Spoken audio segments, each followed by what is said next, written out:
Dua nikmat Nabi kata, dua nikmat Nabi kata maghbunun fihima kathirun minan nas. Ramai manusia alpa terhadap dua nikmat ini. Tidak menggunakan dua nikmat ini di dalam melaksanakan ketaatan kepada Allah. A'udzubillahi minasyaitonirrajim. Bismillahirrahmanirrahim. Alhamdulillahi rabbil alamin.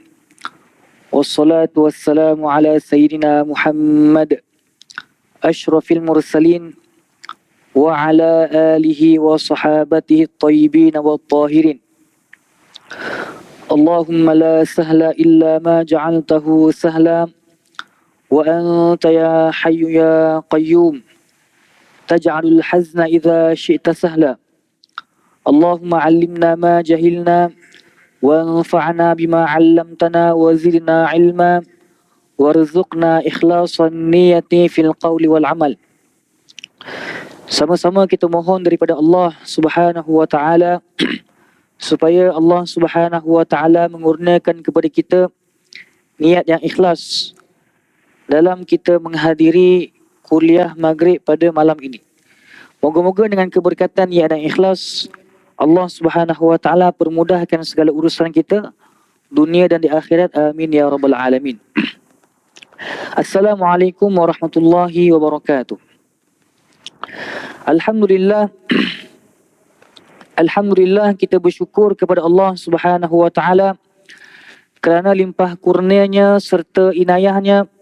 Allah Subhanahu wa taala masih lagi beri kepada kita peluang untuk kita hidup di atas muka bumi ini, meneruskan tanggungjawab kita sebagai hamba Allah Subhanahu wa taala di dalam melaksanakan kewajipan-kewajipan yang Allah Subhanahu wa taala perintahkan ke atas kita untuk melaksanakannya dan meninggalkan larangan-larangan Allah Subhanahu wa taala. Jadi kita bersyukur kepada Allah Subhanahu wa taala ke atas nikmat ini. Kemudian kita juga bersyukur kepada Allah Subhanahu wa taala apabila Allah Subhanahu wa taala masih lagi beri kepada kita peluang untuk kita hidup di atas muka bumi ini. Allah Subhanahu wa taala masih lagi beri kepada kita taufik. Masih lagi beri kepada kita kekuatan untuk kita melaksanakan ketaatan kepada Allah Subhanahu wa taala pada hari ini. Kerana seseorang daripada kita ini muslimin muslimat dan dirahmati oleh Allah Subhanahu wa taala sekalian, tidak akan mampu untuk melaksanakan ketaatan kepada Allah, tak mampu untuk salat, tak mampu untuk puasa, tak mampu untuk baca Quran, tak mampu untuk memperbanyakkan sedekah, tak mampu untuk datang, hatta untuk datang ke masjid pada malam ini, tidak akan mampu, melainkan dengan taufik yang diberikan oleh Allah Subhanahu wa taala. Ini makna bila kita sebut la haula wala quwata illa billah, iaitu la haula an ma'siyatillahi illa bi'ismati, iaitu tiada daya seseorang hamba itu untuk mengelak daripada melakukan maksiat melainkan dengan perlindungan daripada Allah. Wala quwata ala ta'atillahi illa bi'aunillah, iaitu tiada kekuatan seseorang hamba ini untuk melaksanakan ketaatan kepada Allah melainkan dengan bantuan Allah. Jadi sebab itu kita bersyukur kepada Allah pada hari ini. Allah Subhanahu wa taala beri kepada kita taufik untuk kita melaksanakan ketaatan kepada Allah pada hari ini. Dan nikmat seperti ini tuan-tuan, bukan semua orang dapat nikmat seperti ini. Bahkan kebanyakan manusia, keadaan mereka seperti mana yang disabdakan oleh Nabi SAW, yang mana Nabi sebut ni'matani maghbunun fihima kathirun minan nas, as-sihhatu wal faragh. Ni'matan, dua nikmat Nabi kata, Nabi kata maghbunun fihima kathirun minan nas. Ramai manusia alpa terhadap dua nikmat ini.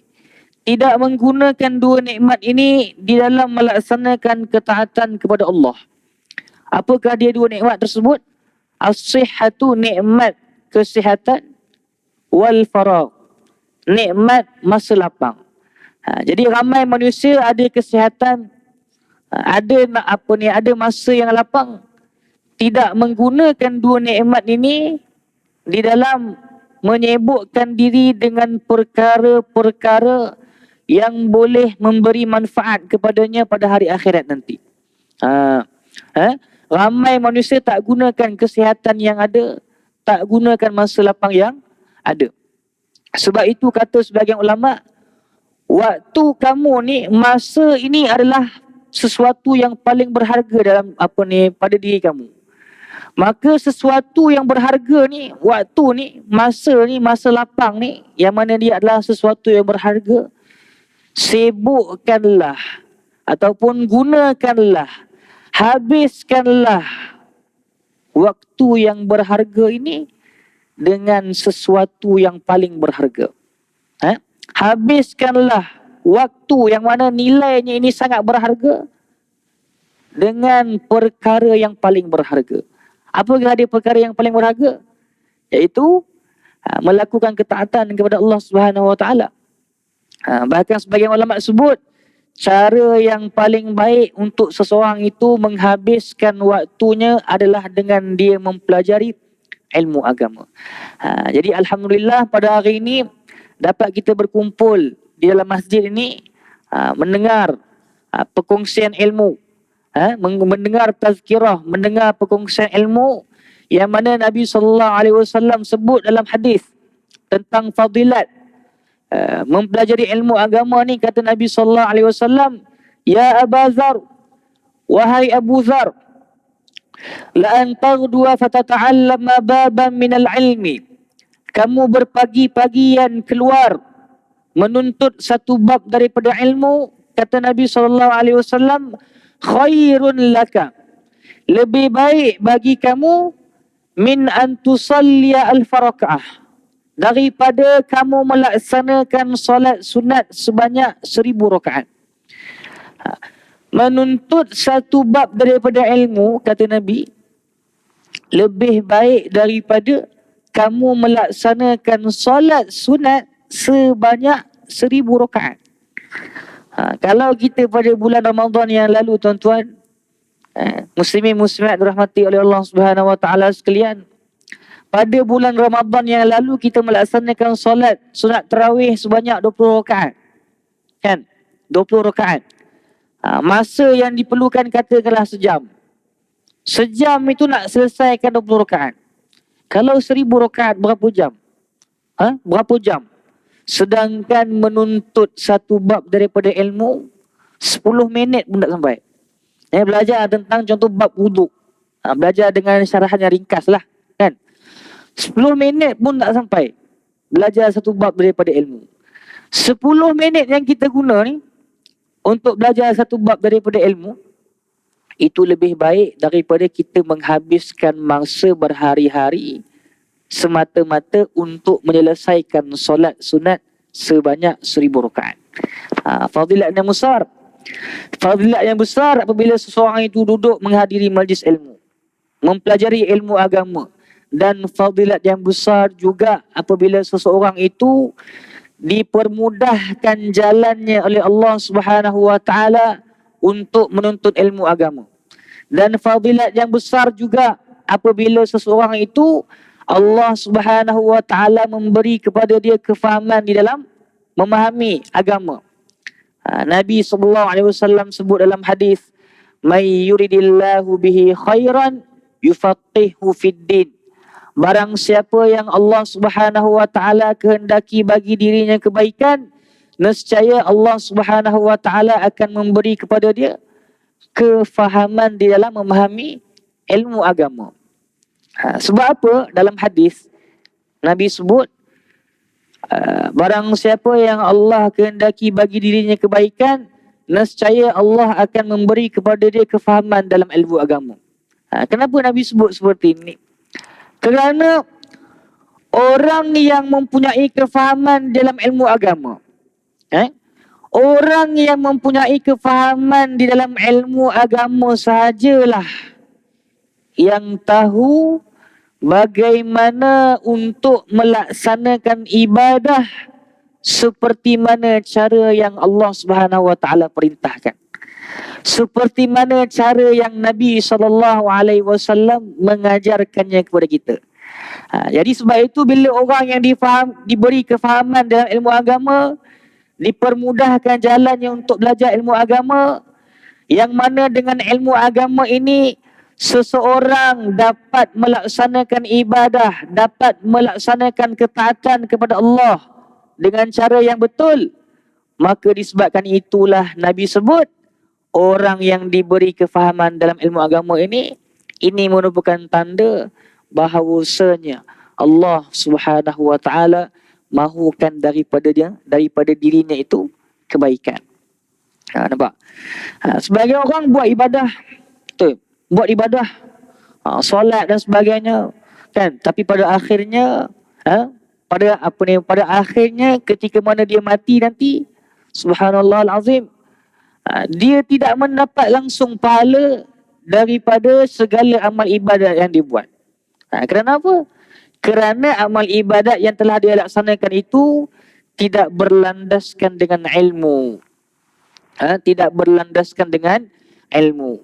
Maka disebabkan itu, orang yang melaksanakan ibadah ini dalam keadaan tidak berlandaskan ilmu, bagaimana mungkin dia boleh tahu adakah ibadatnya ini, ketaatan yang dia buat ini, solat yang dia buat ini, puasa yang dia buat ini adalah seperti mana cara yang Allah Subhanahu wa taala perintahkan ke atasnya untuk melaksanakannya. Orang yang melakukan solat sebagai contoh, orang yang melakukan solat, kalau dia hanya melakukan gambaran solat, apa maksud gambaran solat? Yakni daripada sudut pandangan zahir kita melihat dia melaksanakan solat. Daripada sudut pandangan yang zahir, kita melihat dia solat bersama dengan kita.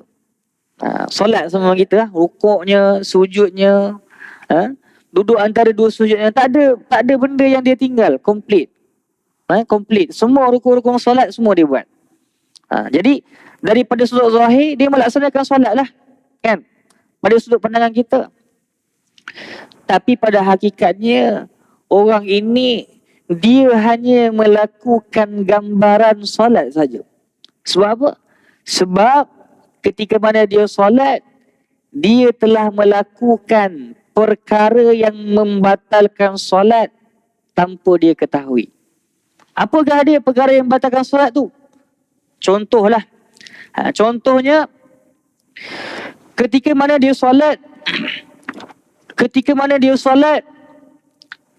dia solat dalam keadaan dia meyakini bahawasanya salah satu daripada rukun, perkara-perkara yang rukun di dalam solat itu sebagai perkara sunat. Contohnya apa? Contohnya selama ni dia solat, dia ingat, dia sangka rukuk yang dia buat selama ni adalah merupakan sunat. Bukan benda rukun, bukan benda wajib, bukan daripada rukun solat. Benda tu sunat saja dia ingat. Maka kata ulama, di antara perkara yang membatalkan solat adalah apabila seseorang itu meyakini salah satu daripada perkara-perkara rukun itu sebagai perkara sunat. Jadi dalam situasi ini, kalau dilihat, dinilai daripada sudut zahir, dia melakukan rukuk. Dia bukan tak buat rukuk, dia lakukan. Tapi daripada sudut hakikatnya, solatnya itu tidak diterima oleh Allah Subhanahu Wa Taala kerana tidak cukup dia punya syarat-syaratnya. Dan begitulah juga ibadat-ibadat yang lain.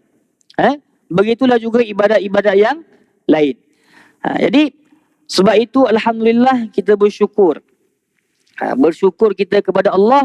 Allah Subhanahu Wa Taala masih lagi beri kepada kita taufik untuk kita hadir di dalam masjid ni pada malam ini mendengar perkongsian ilmu agama. Muslimin muslimat dan dirahmati oleh Allah Subhanahu Wa Taala sekalian. Allah Subhanahu wa taala telah berfirman di dalam Quran. Allah Subhanahu wa taala telah berfirman dalam Quran, al-mal wal banuna zinatul hayatid dunya wal baqiyatus salihatu khairun 'inda rabbika thawaban wa khairun amala. Di dalam ayat ini Allah Subhanahu wa taala menerangkan kepada kita bahawasanya al-malu wal banun, al-mal iaitu harta, wal banun dan juga anak-anak. Harta dan anak-anak ini yang Allah Subhanahu wa taala telah menyebutkan kedua-duanya ini di dalam Al-Quran. Apakah yang Allah Subhanahu wa taala telah menyifatkan harta dan anak-anak ini di dalam Quran? Allah sebut apa? Zinatul hayatid dunya. Harta dan anak-anak ini yang mana kedua-duanya ini adalah di antara nikmat-nikmat dunia. Allah Subhanahu wa taala sifatkan kedua-duanya ini dengan apa? Dengan hanya sekadar perhiasan dunia. Harta dan anak-anak ini hanyalah sekadar perhiasan di dunia. Bila dalam Quran Allah Subhanahu wa taala menyifatkan kedua-duanya ini sekadar perhiasan di dunia, maknanya apa? Maknanya harta yang dimiliki oleh seseorang di dunia ini, begitu juga anak-anak yang dimiliki oleh seseorang di dunia ini, bukan saja dua benda ni, bahkan perkara-perkara yang lain lah. Perkara-perkara yang lain daripada nikmat-nikmat dunia, ianya bersifat sementara. Ianya bersifat sementara. Tengok kepada Qarun. Qarun, siapa dia Qarun ni? Manusia yang hidup pada zaman Nabi Musa AS. Qarun, yang mana Allah Subhanahu wa taala telah kurniakan kepada dia harta yang sangat banyak. Orang yang terkaya di dunia sekarang ni, yang paling terkaya di dunia ni, kalau nak dibandingkan dengan kekayaan yang diberikan kepada Qarun, seperti tidak ada apa-apa. Kekayaan yang dimiliki oleh Qarun ini lebih banyak. Sehingga kan dikatakan apa ni, keldai-keldai tidak mampu untuk memikul, untuk membawa peti-peti yang terkandung di dalamnya kunci-kunci bagi almari-almari ataupun peti-peti yang terkandung di dalamnya harta Qarun. Baru cerita kunci, baru cerita kunci, belum cerita hartanya lagi. Maknanya terlalu banyak harta Qarun ini. Pun begitu, adakah hartanya yang terlalu banyak itu memberi manfaat kepadanya setelah mana dia mati? Tidak. Qarun itu telah pun binasa. Allah Subhanahu wa taala telah membinasakan Qarun. Begitu jugalah harta-hartanya yang banyak itu juga telah pun binasa. Jadi segala perkara yang dimiliki oleh seseorang hamba di dunia ini bersifat sementara. Harta itu bersifat sementara. Diri manusia itu sendiri apabila ingin menikmati harta tersebut bersifat sementara, dan nikmat rasa gembira seseorang apabila menikmati nikmat-nikmat dunia ini juga bersifat sementara. Saya bagi contohlah. Katakanlah seseorang itu dia nampak dekat media sosial. Ada makanan daripada tukang masak yang dikatakan ini tukang masak yang paling handal di dalam negara Malaysia ni. Dia masak makanan sedap. Dan masakan yang dia masak ni adalah paling sedap. Kita pun pergi. Pergi datang, sanggup datang daripada jauh. Datang daripada tempat yang jauh. Semata-mata nak rasa makanan yang dimasak oleh tukang masak yang terhandal di Malaysia ni. Kan? Lalu kita pun rasa. Kali pertama rasa, Masya Allah. Rasanya sungguh sedap. Kan? Betul lah, memang betul lah apa yang dikatakan oleh manusia. Apa yang yang disebar oleh orang di Facebook, di Instagram, memang betul. Makanan dia ni, masakan dia ni memang betul-betul sedap. Kan? Kali pertama kita rasakan seperti itu, Masya Allah. Rasa nikmat bila kita makan tu kan. Tapi cuba ulang makanan yang sama sebanyak 20 kali. Kan? Makan kali ke-20. Kali ke-10, kali ke-20. Okey, makanan yang sama. Adakah perasaan kita, rasa seronok kita, bila kita makan makanan tersebut, pada kali yang ke-20, perasaan gembira kita sama macam kali pertama kita makan? Sama tak? Sama tak tuan-tuan? Tak sama. Kenapa tak sama? Sedangkan makanan yang sama, tukang masak yang sama, ini tukang masak yang terhandal di Malaysia ni. Bahan sama, tak ada yang berbeza pun. Makanan yang sama. Kenapa kali ke-20, perasaan gembira kita bila kita menikmati makanan tersebut tak sama macam kali pertama? Sebab apa? Sama juga pun dengan nikmat-nikmat yang lain. Kenapa kita ni, bila kita menikmati kali pertama tu, mula-mula seronok, lama-lama rasa bosan? Kenapa? Kerana Allah Subhanahu wa ta'ala telah menjadikan rasa nikmat di dunia ini adalah bersifat sementara. Nikmat itu sementara, kegembiraan di dalam menikmati nikmat-nikmat dunia pun Allah jadikannya bersifat sementara. Tak sama macam di syurga, tuan-tuan. Tak sama macam di syurga. Di syurga, ahli syurga sentiasa berada dalam nikmat, sentiasa berada dalam keadaan gembira, sehinggalah tidak ada penghujungnya, selama-lamanya. Ini nikmat di syurga. Nikmat di syurga itu selama-lamanya.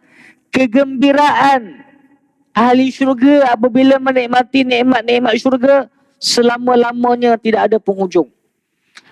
Maka sebab itu Allah sebut dalam Quran, harta dan anak-anak ini bersifat sementara. Akan tetapi apakah yang kekal?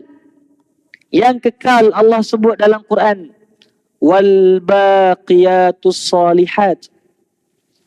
Dan yang kekal itu adalah amalan-amalan salih. Amalan-amalan salih yang dilakukan oleh seseorang hamba di dunia ini dengan cara yang betul, dengan penuh keikhlasan semata-mata kerana Allah, dengan cara yang seperti mana Nabi SAW telah mengajarkan kepadanya, dengan cara yang seperti mana Allah Subhanahu wa ta'ala telah perintahkan ke atasnya untuk melaksanakannya. Cukup syarat-syarat, cukup rukun dan sebagainya, maka Allah Subhanahu wa ta'ala akan memberi kepada hamba tersebut ganjaran pahala ke atas amalan soleh yang telah dilakukan, dan ganjaran pahala itulah yang akan memberi manfaat kepada seseorang pada hari akhirat nanti.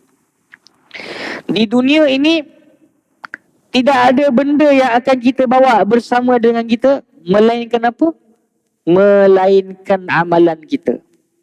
Bila kita masuk kubur nanti, apa yang akan menemani kita? Bila kita duduk dalam kubur nanti, mati saja kita, dimasukkan kita dalam kubur, maka yang akan menemani kita adalah apa? Amalan kita. Perkara yang kita dapat di dunia ini, segala perkara yang kita lakukan di dunia ini, semua benda-benda yang kita buat, yang akan ikut bersama dengan kita hanyalah amalan kita saja. Adapun harta-harta kita ini yang kita dapat, tak. Apa ni, tak ikut bersama dengan kita. tak ikut bersama dengan kita. Maka apabila Allah sebut dalam Quran yang mana nikmat-nikmat dunia ini bersifat tidak kekal, bahkan yang kekal itu adalah amalan soleh. Sebab itulah Nabi SAW sebut di dalam hadis, al-kaisu man dana nafsahu wa amila lima ba'dal maut. Al-kaisu, kata Nabi SAW, orang yang bijak. Siapakah dia orang yang bijak? Orang yang bijak ini muslimin muslimat dan rahmati dari Allah Subhanahu wa taala sekalian. Bukannya orang yang ada PhD, bukannya profesor, prof madya ke, bukannya orang yang ada master, bukannya orang ahli pengkaji dan sebagainya, tidak. Siapa dia orang yang bijak yang Nabi sebut dalam hadis? Orang yang bijak ini, kata Nabi sallallahu alaihi wasallam, al-qayyisu man dana nafsahu wa amila lima ba'dal maut. Orang yang bijak ini adalah orang yang melakukan muhasabah pada dirinya. Dia tengok pada dirinya, sekarang ni dia masih hidup, berapa banyak amalan soleh yang telah dia buat. Adakah dia sudah melaksanakan seluruh tanggungjawabnya sebagai hamba Allah Subhanahu wa taala? Kerana kita ini sebagai mukallaf, tuan-tuan, ada tanggungjawab yang Allah Subhanahu wa taala telah wajibkan ke atas kita untuk kita melaksanakannya.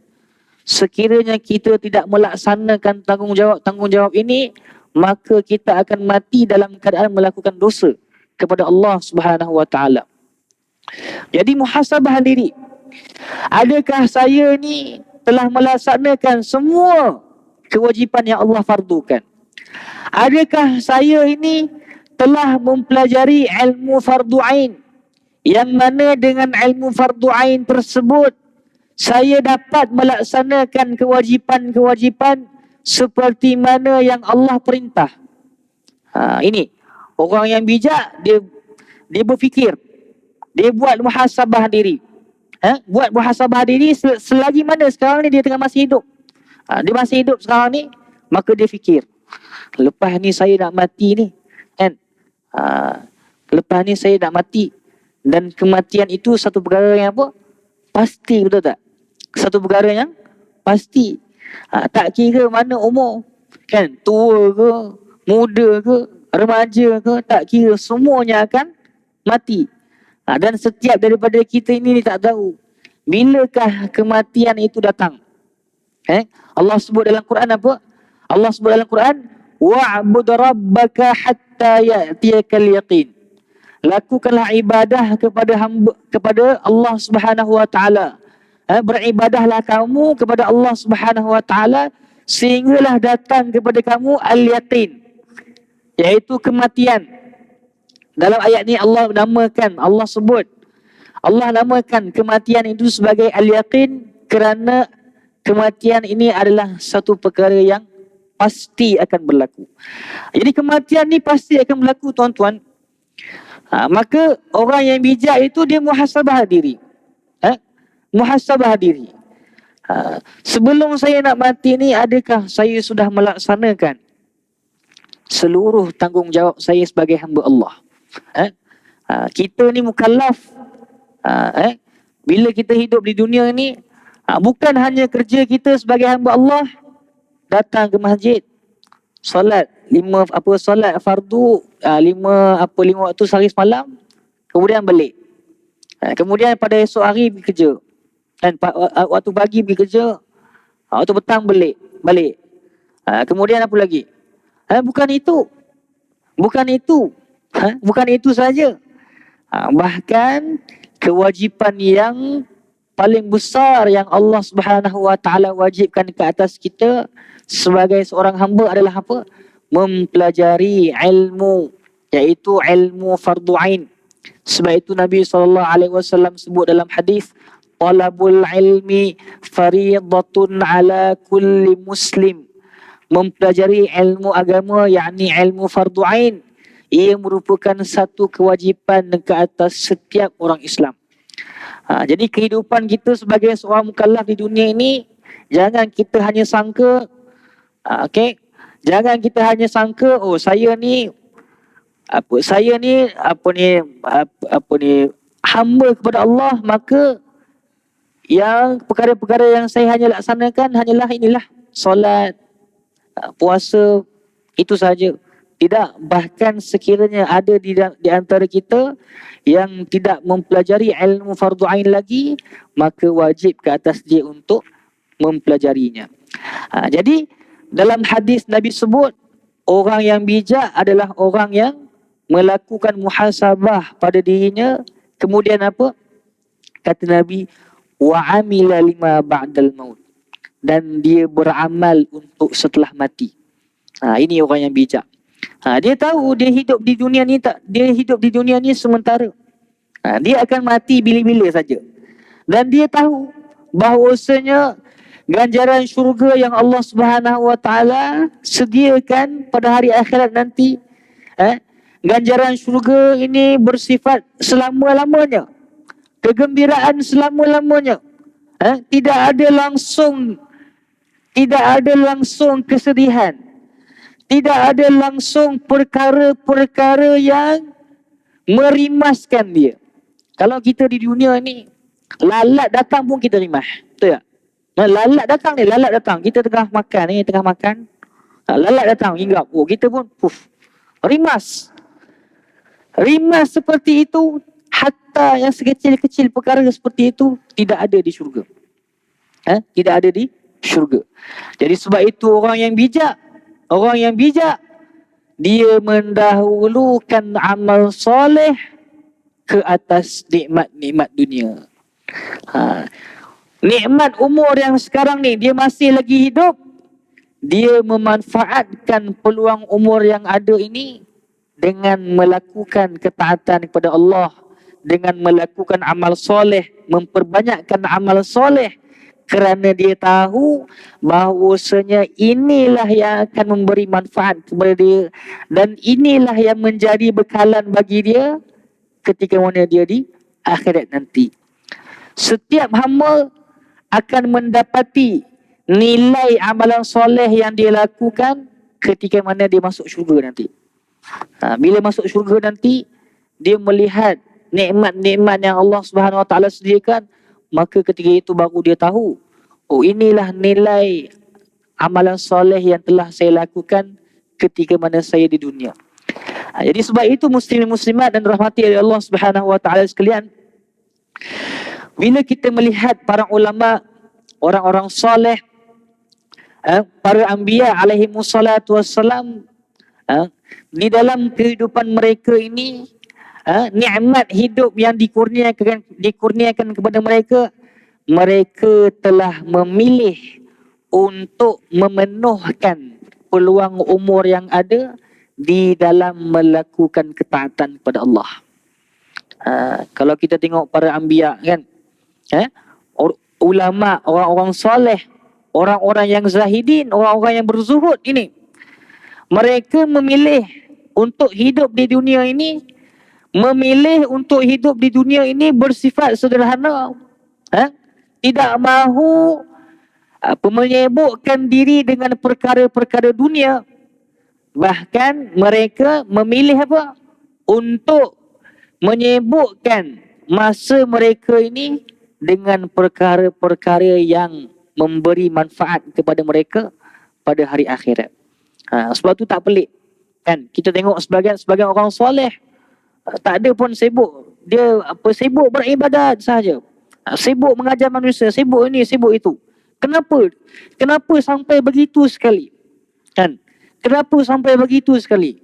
Begitu sibuknya mereka dalam melakukan ketaatan kepada Allah, begitu bersungguhnya mereka dalam melakukan ketaatan kepada Allah, kerana mereka tahu yang mereka akan bawa bersama dengan diri mereka adalah amalan-amalan ini.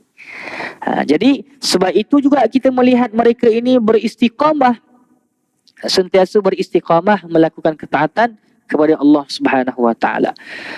Muslimin muslimat dan rahmati oleh Allah Subhanahu Wa Taala sekalian, orang-orang yang beriman Apabila melakukan amalan soleh, memperbanyakkan puasa, memperbanyakkan solat, memperbanyakkan membaca Al-Quran dan amalan-amalan soleh yang lain, maka sekiranya dilakukan dengan niat dan ikhlas kerana Allah Subhanahu wa taala dengan cara yang betul, maka Allah Subhanahu wa taala akan memberi ganjaran pahala ke atas amalan soleh tersebut. Dan boleh jadi disebabkan amal ketaatan yang kita buat itu, Allah ampunkan dosa kita dan masukkan kita ke dalam syurga. Kerana seseorang daripada kita ini, tuan-tuan dan puan-puan yang dirahmati oleh Allah Subhanahu wa taala, tidak tahu dengan amal kebaikan apakah yang telah dia lakukan, yang mana dengan amal kebaikan tersebut telah menjadi sebab Allah Subhanahu wa taala mengampunkan dosanya lalu memasukkan dia ke dalam syurga Allah. Tak tahu. Seseorang daripada kita ni tak tahu. Apa Nabi sebut dalam hadis? Nabi sebut dalam hadis, ittaqun nar walau bisyiqqit tamr. Jauhilah kalian daripada azab api neraka walaupun dengan cara kalian memberi setengah daripada sebiji kurma. Maknanya memberi sedekah setengah daripada sebiji kurma boleh menjadi sebab seseorang itu diselamatkan daripada azab api neraka. Kurma ini tuan-tuan, kalau kita ingat balik, ingat masa bulan Ramadan yang lalu, ketika mana waktu nak buka puasa, waktu biasa sebagian masjid buat iftar kan, buat makan iftar di masjid ataupun surau. Lagi berapa minit? Lagi 2 minit lagi 2 minit ke 5 minit ke nak buka puasa kan. AJK surau sibuk mengagihkan kurma, supaya para jemaah dapat berbuka puasa dengan kurma terlebih dahulu. Kalau kita tengok kurma ini tuan-tuan, ada tak kita melihat ada tak kita melihat manusia berebut untuk mendapatkan kurma tu? Ada tak? Tak ada. Sebagai orang mungkin dapatlah, tak dapat nak buat macam mana. Gitu je. Gitu saja. Kan? Bahkan setelah berbuka puasa sekalipun, kita melihat kadang-kadang kurma tu bertebaran macam tu. Nak cerita nilainya itu di sisi manusia, makna tak ada perkara yang menjadikan kita ni begitu bersungguh untuk mendapatkannya. Tapi apa Nabi sebut dalam hadis? Boleh jadi disebabkan memberi sedekah setengah, Nabi kata setengah, bukan sebiji, setengah daripada sebiji kurma ni boleh jadi sebab Allah Subhanahu wa taala mengampunkan dosa kita lalu memasukkan kita ke dalam syurga Allah Subhanahu wa taala. Subhanallah. Baik. Jadi muslimin muslimat dan dirahmati oleh Allah Subhanahu wa taala sekalian, maka seseorang daripada kita ini tak tahu amalan soleh apakah yang dilakukan, yang mana dengan amalan soleh tersebut Allah Subhanahu wa taala mengampunkan dosanya lalu memasukkan dia ke dalam syurga Allah. Adapun sekiranya seseorang itu ingin diterima amalan solehnya, ingin diterima oleh Allah Subhanahu wa taala amalan soleh yang dilakukan, ada syarat. Ada syarat yang mana dengan syarat ini, sekiranya tidak ada syarat ini, segala amal ketaatan yang kita lakukan Allah Subhanahu wa taala tidak akan menerimanya. Apakah dari syarat tersebut? Syaratnya adalah iman. Beriman kepada Allah. Wa may ya'mal minas salihati min dzakarin aw untha wa huwa mu'min fa ulaika yadkhulunal jannah. Barang siapa yang melakukan daripada amalan-amalan soleh, sama ada daripada yang melakukan itu daripada kalangan laki-laki ataupun perempuan, wa huwa mu'min, dan dia beriman kepada Allah, fa ulaika yadkhulunal jannah, maka mereka inilah yang akan masuk di dalam syurga Allah Subhanahu wa taala. Beriman kepada Allah ini adalah syarat supaya amal kita diterima oleh Allah Subhanahu wa taala. Beriman kepada Allah dengan makna beriman Allah ini wujud, tak sama dengan makhluk. Tak sama dengan makhluk. Makhluk ni, Allah cipta makhluk ni, sekarang ni nampak kita ni ada wujud. Allah cipta makhluk ni dalam keadaan apa? Kewujudan makhluk ni Allah cipta dalam keadaan bertempat. Contohnya sekarang kita berada di masjid, bertempat lah. Sebagian orang ada di kedai, sebagian orang ada di rumah dan sebagainya, bertempat. Kemudian diliputi dengan arah yang 6, atas, bawah, depan, belakang, kiri, kanan. Contohnya di atas saya ada lampu, di bawah saya ada lantai, di sebelah kanan saya ada sekian, di sebelah kiri saya ada sekian, di depan saya ada sekian, di belakang saya ada sekian. Kewujudan makhluk ni Allah cipta bertempat dan diliputi dengan arah yang 6. Bertempat, tempat itu juga adalah makhluk, dan arah yang 6 juga adalah makhluk. Adapun Allah Subhanahu wa taala, wujudnya Allah bukan seperti makhluk, tidak bertempat dan tidak juga diliputi dengan arah yang 6. Sebab itu Al-Imam At-Tahawi rahimahullah disebut la tahwihil jihatus sittu kasairil mubtada'at. Allah Subhanahu wa taala ni wujudnya tidak diliputi dengan arah yang 6 seperti mana makhluk-makhluk. Jadi beriman kepada Allah dengan makna Allah ini wujud tak sama dengan makhluk. Allah ini wujud, bukan bertempat dan tidak juga berarah. Allah Subhanahu wa taala sebut dalam Quran laisa kamitslihi syai', iaitu mafhumnya Allah Subhanahu wa taala tidak sama langsung dengan makhluk-makhluk ciptaannya. Kemudian beriman kepada Allah, bagaimana cara beriman kepada Allah dengan cara yang betul? Tidak, mesti kena kenal Allah. Mesti kena kenal Allah baru iman kita ni betul. Bagaimana cara nak kenal Allah? Cara nak kenal Allah adalah dengan seseorang itu mempelajari sifat-sifat Allah. Belajar sifat 13 ataupun sifat 20. Bukan mengenal Allah itu dengan cara seseorang itu membayangkan Allah dalam fikirannya. Tidak. Sebagai orang dia kata, Ustaz, saya kalau nak solat, saya bayangkan Allah itu seperti cahaya berada di depan saya, sedang memerhatikan saya supaya saya khusyuk di dalam solat. Tidak. Ini bukan akidah orang Islam. Allah Subhanahu wa taala kita tidak boleh menggambarkannya di dalam fikiran. Kerana Allah tak sama dengan makhluk. Apa sahaja yang tergambar di dalam fikiran kita, tergambar di dalam fikiran kita, itu adalah makhluk. Allah tak sama dengan makhluk. Kita beri laluan azan dahulu. Jadi muslimin muslimat dan dirahmati oleh Allah Subhanahu wa taala sekalian, maka Allah Subhanahu wa taala ini tidak boleh kita gambarkan di dalam fikiran kita. Sebab itu Al-Imam Az-Zunnun Al-Misri rahimahullah disebut mahma tasawwarta bibalik fallahu bi khilafi zalik. Apa sahaja yang tergambar di dalam fikiran kamu, Allah tidak seperti itu. Kerana kita ini makhluk, apa jua perkara yang terlintas, yang tergambar di dalam fikiran kita, ianya semuanya adalah makhluk. Dan Allah Subhanahu wa taala tidak sama dengan makhluk. Jadi kita tidak boleh menggambarkan Allah Subhanahu wa taala kerana Allah Subhanahu wa taala bukan makhluk seperti kita. Tidak. Jadi mengenal Allah adalah dengan cara seseorang itu belajar sifat-sifat Allah. Belajar bahawasanya Allah ni bersifat dengan wujud. Allah ni wujud. Kemudian bersifat dengan qidam, bersifat dengan baqa, bersifat dengan mukhalafatu lil hawadith, dan begitulah seterusnya daripada sifat-sifat 13. Maka dengan cara ini, apabila seseorang itu mempelajari sifat-sifat Allah, maka seseorang itu dapat mengenal Allah.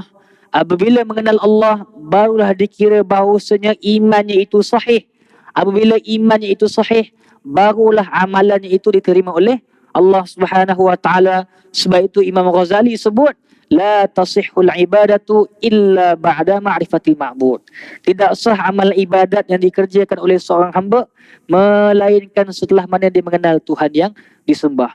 Moga-moga Allah Subhanahu wa taala menjadikan kita daripada kalangan hamba-hambanya yang bertakwa, hamba-hambanya yang soleh, hamba-hambanya yang sentiasa beristiqamah dalam melakukan ketaatan kepada Allah Subhanahu wa taala. Barakallahu fikum wa ahsanallahu ilaikum wa jazakumullahu anna khairan. Wallahu Subhanahu wa taala alam wa ahkam. Assalamualaikum warahmatullahi wabarakatuh. Bismillahirrahmanirrahim. Alhamdulillahirabbil alamin wassalatu wassalamu ala asyrafil anbiya'i wal mursalin wa ala alihi wa sahbihi ajma'in. Allahumma aghnina bil ilmi wa zayyina bil hilmi wa akrimna bit taqwa. Allahumma aghnina bil ilmi wa zayyina bil hilmi wa akrimna bit taqwa. Allahumma aghnina bil ilmi wa zayyina bil hilmi wa akrimna bit taqwa. Allahumma ja'alna min ibadika salihin wa ja'alna min ibadika al-muttaqin wa ja'alna min ibadika al-mukhlisin ya arhamar rahimin. Wa sallallahu ala sayyidina Muhammadin wa ala alihi wa sahbihi wa sallam walhamdulillahi rabbil alamin.